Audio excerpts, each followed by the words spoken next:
Merci, chers collègues. Mohamed Aïb Salim Dafé, pour 6 minutes, suivi de Cheikh Seck.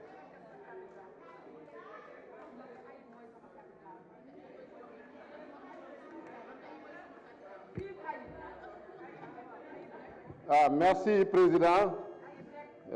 Merci beaucoup. C'est ça, l'imoy beauté politique. Je viens d'écouter mon cher collègue Moussa Diakhaté. Il y a l'année dernière, depuis 2012 en tout cas, jusqu'en 2022, on a cheminé ensemble dans l'opposition. Et il a choisi librement et souverainement de rejoindre la majorité. Malheureusement, il ne reste que 3 mois à cette majorité. Donc, vraiment, en tout cas, on lui souhaite bon courage. Et sous peu, il va revenir dans l'opposition. Voilà. Donc, pour parler, je vais commencer par Sédhiou. Monsieur le ministre, maa ngi lay nuyu. Vraiment, di rafetlu, en tout cas, ce taxawaay, di rafetlu sa liggéey ci ministère bi.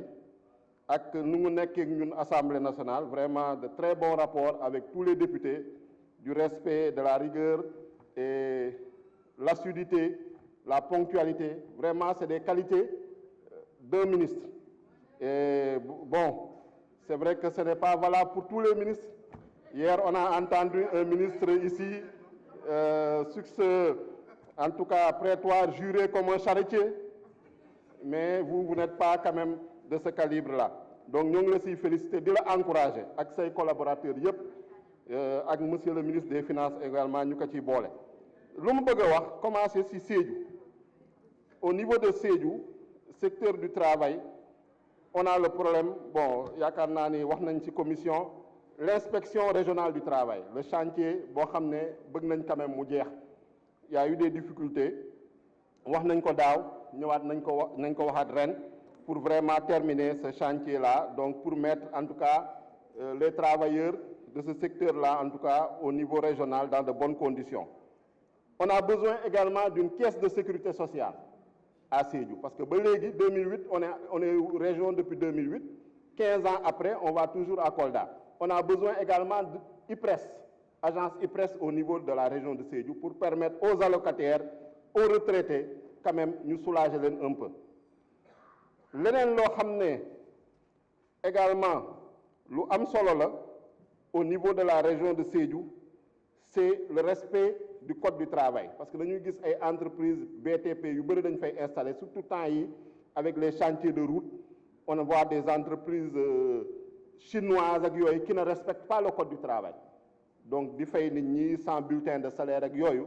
Donc loolu dafa soxla quand même contrôle bi, inspection bi gën a en tout cas nous renforcer quoi.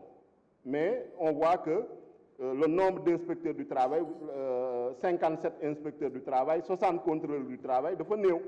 Donc il faut qu'on renforce ça, parce qu'on est 57 inspecteurs du travail, il y a moins d'inspecteurs du travail que de ministres. Et soit les ministres Macky Sall, ministre gouvernement, ministre conseiller, ministre envoyé spécial sans aucune spécialité. Nous avons un inspecteur du travail. Ce n'est pas sérieux dans un pays quand même où on compte sur le travail pour développer ce pays pour l'émergence. Leneen li lu ñuy wax également di ñëwaat ci secteur bi. Effectivement tey si l'économie va mal, travailleurs yi ñoo koy njëkk sentir. Travailleurs yi sonn nañu, c'est vrai qu'il y a eu des améliorations de salaire, mais par rapport à l'inflation, bu am da ngay sentir ni quand l'inflation prend l'ascenseur, les salaires prennent l'escalier. Donc les gens sont dans difficulté dans le secteur formel aussi bien que dans le secteur informel qui jusqu'à présent on ne parvient pas à le résorber. Te si man nu ma gisee gouvernance en tout cas secteur bi dama gis ni y a un émiettement et sur le plan gouvernemental, parce que tey pour ñun il faut qu'on revienne à un ministère du travail fort, ministère du travail boo xam ne tey votre collègue tout à l'heure qui est passé, il s'occupe de l'emploi dañ ko war a delloo dans le ministère du travail, Il y en a un autre qui s'occupe de la fonction publique. Nous développons dans le ministère du Travail. Il y en a un autre qui s'occupe de la transformation du secteur informel. Ça, on doit le remettre dans le ministère du Travail. Parce que nous avons les compétences des inspecteurs, des contrôleurs du travail. Nous avons donc, pour éviter l'incohérence gouvernementale, pour éviter la dispersion des énergies, il faut que nous boole comme ben. Vous êtes en train de réviser le code du travail et le code de la sécurité sociale. J'espère que c'est dans l'intérêt du droit social. Ce sera un code progressiste. En tout cas, ces différents codes-là. Donc, on ne va pas aller vers la déréglementation, vers la libéralisation qui renforce la paupérisation et la précarisation du travail. Au niveau de l'Assemblée, le statut des assistants parlementaires qui nous accompagnent dans le travail que l'on fait. Il faudrait que nous régularisions ce statut-là. Il faudrait également qu'on puisse revaloriser leur salaire parce que c'est des travailleurs avant tout et il faut que ces droits nous respectent.